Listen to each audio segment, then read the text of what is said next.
Welcome to Assembly Calendar. I'm Mike Friesen, and with us for our program today, Assemblyman Bob Oaks. Bob Oaks represents the 130th Assembly District, an Assembly District that includes the counties of Wayne, Cayuga, and Oswego. We want to thank you folks throughout the region for joining us. Bob Oaks, nice to see you. Nice to see you, Mike. So this 2018 legislative session, all done? Maybe. There's a chance that the legislature may return to the state capitol sometime before the end of this year. Some unfinished business? There is, and obviously a little more casual today because it's Summer. Summer in Albany, folks. And come on down. As we know, it's been hot, whether you're in Albany or back in Wayne or Oswego or Cayuga County. But again, the legislative session was going along, but then kind of just dropped and ended. And with that, there were a number of bills that local governments, counties are looking to have some legislation passed to continue the ability for some of their taxing abilities or responsibilities, and other issues that some things might expire. Often legislation's done where there's a sunset provision. It's good for a couple years, 4 years, 5 years. When those things, if they aren't passed and extended, those things just no longer become law. And so we may very well have to be back here in Albany as a full legislature to respond to some of those needs sometime in the coming weeks or months. Kind of unusual. It's an election year, and if the legislature comes back to town during an election year, it's usually because of some big overriding, driving, important, high-profile issue that the people are all up in arms about. Not the case this year. This is kind of the detail stuff. You got it. The smaller business. So the 2018 session, for the most part, is done. Is it safe to say uneventful legislative session? Overall, I think that's the case. Certainly the situation in the state Senate with having very close numbers between the majority and the minority, and then having one of the senators who got called to active military duty, they were unable to deal with, very honestly, some of the major issues because getting a majority to negotiate and vote for some of those provisions really came off the table. And so we didn't have the end of session type of situation that you might normally have. Certainly we'd already passed the state budget, and within that a number of provisions that impact the state.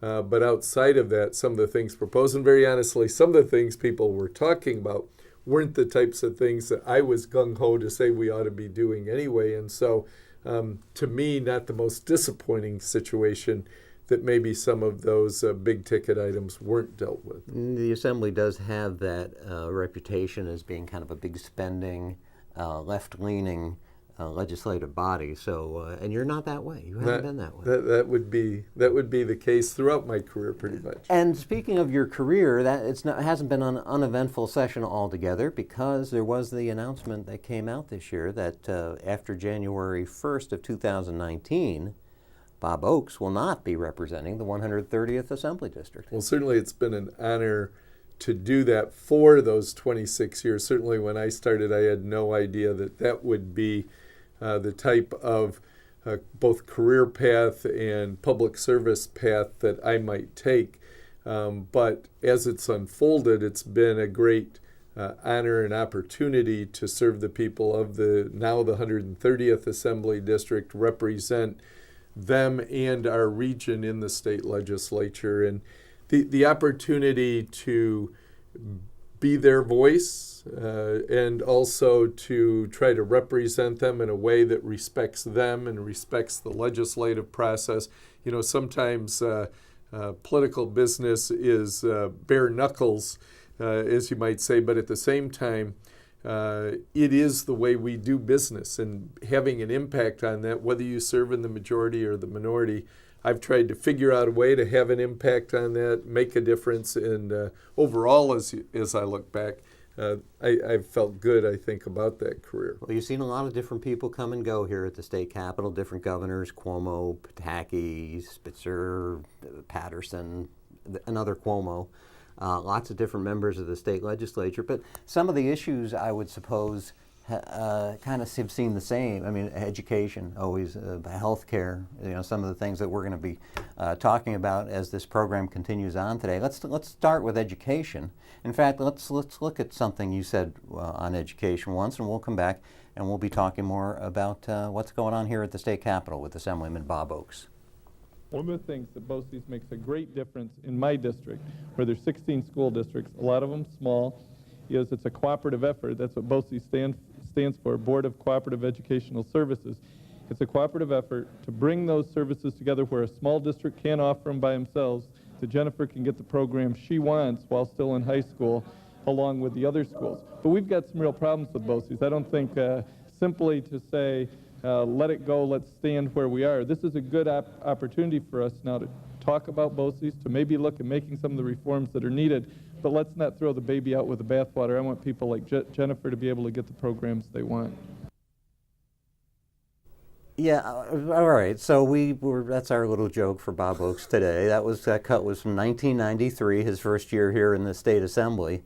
I don't remember. I don't have the names of the people that were around you at that point. But the issue was BOCES. They were from the Board of Cooperative Educational Services here to meet with you and the governor that particular day. They had a meeting with Governor Mario Cuomo, and like I said, education is one of those things that's been front and center for you across these years. And geez, you looked a little different back then. A little different. I said, as I'm looking at that, I said, the voice sounds the same, but is that the same guy? But at any rate. Didn't you say once that you decided to shave the mustache off when you figured you got old enough that you didn't need to prove that you were as old as I needed to be to make a difference? But no. In whether it was with people who were looking for services or just trying to improve education overall, I think, as you said, Mike, education, one of the critical key issues as it impacts each and every local community that I represent. And again, being an advocate for people right. Is something that's one of the key things that legislators do. We get calls from constituents, individuals who are saying, can you help us? And sometimes you can and sometimes you can't. But having that ability to be an advocate for someone, it really feels good when you're able to solve problems. And I've had incredible staff who've helped do that and make phone calls and work together to try to do that, and those staff working both at the local level and here in Albany. One of the other things that has been a constant over all the years you and I have done these programs together is I believe the situation then was that there had been cuts proposed to the BOCES program in the state. Of all the places you could make cuts, this was one that you thought would have a devastating impact on upstate New York, especially the rural parts of the state. And that's that interesting dichotomy between upstate New York and downstate New York and the different ways that services are supplied to those geographical regions is something that has been in play all those years. And the regional differences continue to be issues. But again, BOCES was created to say, how can we provide specific or special services to people? Each district can't do it on their own. Let's bring it together and provide it more on a regional basis. We're talking about how the legislature, the assembly in particular, tends to lean left on some of the broader issues facing state government, and that was true recently as the chairman of the Assembly's Health Committee put forward a single-payer health care bill. In other words, government-subsidized health insurance for all New Yorkers. This comes right after what's been going on with Obamacare in Washington. There's been a lot of controversy about that, how effective it's been, how expensive it's been. And when Chairman Gottfried's bill came up here in the State Assembly, you got up and spoke on it. Of course, for the last several years, you've been the ranking member of the Assembly's Ways and Means Committee, so you're kind of like one of the bean counters here trying to keep track of things at the state capitol. Let's see what Bob Oaks had to say when that single-payer health care bill came up for discussion in the Assembly. if you look at New York State, I was looking back, the state budget when I first started in the legislature, 1993, $57.9 billion. Today it's $168.3. It nearly tripled over those 26 years. If we did this bill today, using the numbers, some that have been proposed by those who sponsor this bill, we could in one fell swoop double or nearly double the state budget to nearing or going over $300 billion. If we use those individuals' numbers who look and say this is underestimating costs, it could actually push the cost of state spending in total to over $400 billion. Those are numbers that are mind-boggling. Mind-boggling indeed, and I mean that's what we heard about Obamacare, was that it wasn't going to add that much cost onto taxpayers and all that. This sounds like that's what would happen. Well, and Mike, when you look at this overall, you end up with costs. Right now we raise about $59 billion from the state income tax throughout the whole state, about $14 billion from the sales tax. That's $73 billion that kind of comes directly from the taxpayers if you're looking to how we're going to raise money. All the other resources come from federal dollars, other fees that might happen and whatever. But if you look at just raising dollars and how much that single payer plan would cause us to raise, we'd have to double, triple the types of taxes that we might have on New Yorkers. And this is only one suggestion, one plan. We end up having to deal on an annual basis with multiple ideas that we keep adding and adding.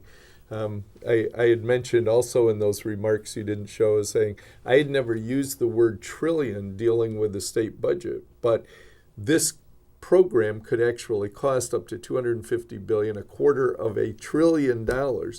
New York State budget. Those are only numbers reserved for the federal government and spending on the large scale 300 and plus million in this country versus the 20 million in New York State. It is truly mind-boggling, concerning as to how it would shift how we tax in New York State, where we go. Certainly healthcare is critical and important, access to it for all New Yorkers, but this is just one type of proposal that could have an impact that would totally really blow apart how we deal with taxing in New York State. Yeah, I mean, everybody knows the cost of health care is too high right now, and it seems artificially too high, but this seems like it might end up just making things worse rather than better. That very well could be. Yeah, I know. So just about a minute left here in our program today. Any plans for the Oaks now that Bob Oaks won't be returning to Albany? Any exciting things coming up? Well, certainly, as you mentioned earlier here, this term runs through the end of the year, and we'll continue to work to serve the constituent needs of our district, as well as work on closing down 2 offices, one in Albany, one locally. Beyond that, my wife and I are not planning on moving anywhere. We're going to continue to be residents of the district. I'm going to look for some ways to have a positive impact on the community. Not sure what those are, but I'm sure people will hear a little bit more from Bob Oaks, even if it won't be as their assembly. Whether they want it or not. Bob Oaks, thanks so much for joining us. Thank you folks, too, for spending your time. We'll look forward to seeing you again soon for another upcoming edition of Assembly Calendar.